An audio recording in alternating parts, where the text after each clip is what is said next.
हरिओम आत्मीय भक्तजनों, सप्रेम जय श्री हरि। आइए गीता वाणी की 66वीं कड़ी में श्रवण कीजिए श्रीमद् भगवत गीता 14वें अध्याय के 11वें श्लोक से। सर्वद्वारेषु देहे अस्मिन् प्रकाश उपजायते, ज्ञानं यदा तदा विद्याद्विवृद्धं सत्यमित्युत। लोभ प्रवृत्तिरारम्भ कर्मणां समस्पृहा, रजस्येतानि जायन्ते विवृते भरतर्षभ। जिस समय इस देह में तथा अंतःकरण और इंद्रियों में चेतनता और विवेक शक्ति उत्पन्न होती है, उस समय ऐसा जानना चाहिए कि सत्वगुण बढ़ा है।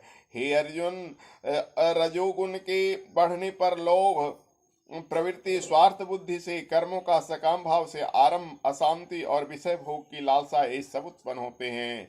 अप्रकाशो अप्रवृत्तिश्च प्रमादो मोह एव च तमस्तेतानि जायन्ते विवृद्धे कुरु नन्दन। यदा सत्त्वे प्रवृद्धे तो प्रयम्याति देहभृता, तदोत्तम विदालोकानलं रान प्रतिपद्यते।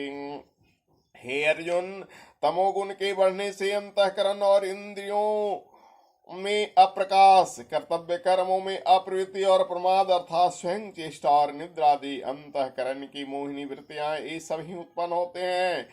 जब यह मनुष्य सत्वगुण की वृद्धि में मृत्यु को प्राप्त होता है, तब तो उत्तम कर्म करने वाले के निर्मल दिव्य स्वर्ग आदि लोकों को प्राप्त होता है।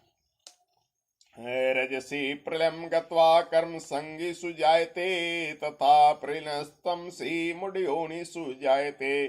कर्मण सुकृत स्याहो सात्विकं निर्मलं फलम, रजस्तस्तु फलम दुखम ज्ञानम तम सफलम। रजोगुण के बढ़ने पर मृत्यु को प्राप्त होकर कर्मों को आसक्ति वाले मनुष्यों में उत्पन्न होता है, तथा तमोगुण के बढ़ने पर मरा हुआ मनुष्य, कीट, पशु आदि मूढ़ योनि में उत्पन्न होता है। श्रेष्ठ कर्म का तो सात्विक अर्थात सुख, ज्ञान और वैराग आदि निर्मल फल कहा जाता है। राजस कर्म का फल दुख एवं तामस कर्म का फल ज्ञान कहा गया है। सत्वात् संजायते ज्ञानम, रजसो लोभ एव च प्रमाद मोह तमसो भवतो अज्ञानमेव च। ऊर्ध्व गच्छन्ति सत्वस्था मध्ये तिष्ठन्ति राजसा, जगन्य गुण वृत्तिस्तथा अधो गच्छन्ति तामसा। सत्वगुण से ज्ञान उत्पन्न होता है और रजोगुण से निसंदेह लोभ तथा तमोगुण से प्रमाद और मोह उत्पन्न होता है और अज्ञान भी होता है। सत्वगुण के स्थित पुरुष स्वर्ग आदि उच्च लोकों को जाते हैं और रजोगुण में स्थित राजस पुरुष मध्य में अर्थात मनुष्य लोक में रहते हैं, और तमोगुण के कार्य रूप निद्रा, प्रमाद और आलस आदि में स्थित तामस पुरुष अधोगति अर्थात कीट, पशु आदि नीच योनियों तथा नरकों को प्राप्त होते हैं।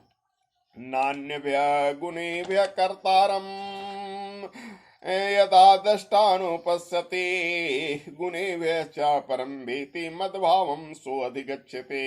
गुणानि तानि त्रिन्देहि देशमुद भवान्, जन्म मृत्यु जरा दुख विमुक्त अमृत वश्नुते। जिस समय दृष्टा तीनों गुणों के अतिरिक्त अन्य किसी कर्ता नहीं देखता और तीनों गुण में अत्यंत परे सच्चिदानंद घन स्वरूप मुझ परमात्मा को तत्व से जानता है, उस समय वह मेरे स्वरूप को प्राप्त होता है। यह पुरुष शरीर की उत्पत्ति के कारण रूप इन तीनों गुणों का उल्लंघन करके जन्म, मृत्यु, वृद्धावस्था और सब प्रकार से दुखों से मुक्त हुआ परमानंद को प्राप्त होता है। इस प्रकार गीतावाणी में आज इन 10 श्लोकों में आपने सुना कि सत्वगुण वाले सत्वगुण से संपन्न व्यक्ति किस योनि में उत्पन्न होते हैं, रजोगुण से संपन्न व्यक्ति किस योनि में उत्पन्न होते हैं, तमोगुण से संपन्न व्यक्ति किस योनि में उत्पन्न होते हैं। ऐसा ही होता है जैसे चुंबक लोहे को अपनी ओर आकर्षित करता है, वैसे ही तीनों गुणों से पुरुष व्यक्ति तीनों गुणों के व्यक्ति को अपने और आकर्षित करते हैं। जैसे आपने देखा होगा कि साधुओं की जमात में साधुओं की जमात होती है, चोर दुष्टों की जमात में चोर दुष्ट होते हैं, डाकुओं की जमात में डाकुओं की जमात होती है, बुरे बुरे विचार कर्म करने वाले पापियों की जमात में पापियों की जमात होता है। ऐसा क्यों होता है? अच्छे गुण वाले सतोगुण वाले पुरुष सतोगुण वाले व्यक्ति को अपनी ओर आकर्षित करते हैं, रजोगुण वाले व्यक्ति रजोगुण वाले व्यक्ति को अपनी ओर आकर्षित करते हैं, तमोगुण वाले व्यक्ति तमोगुण वाले व्यक्ति को आकर्षित करते हैं। कभी कभी आपने देखा, कहानियों में सुना है कि डाकू से डाकू भी बड़े बड़े महात्मा के शरण में जाकर महात्मा बन गए।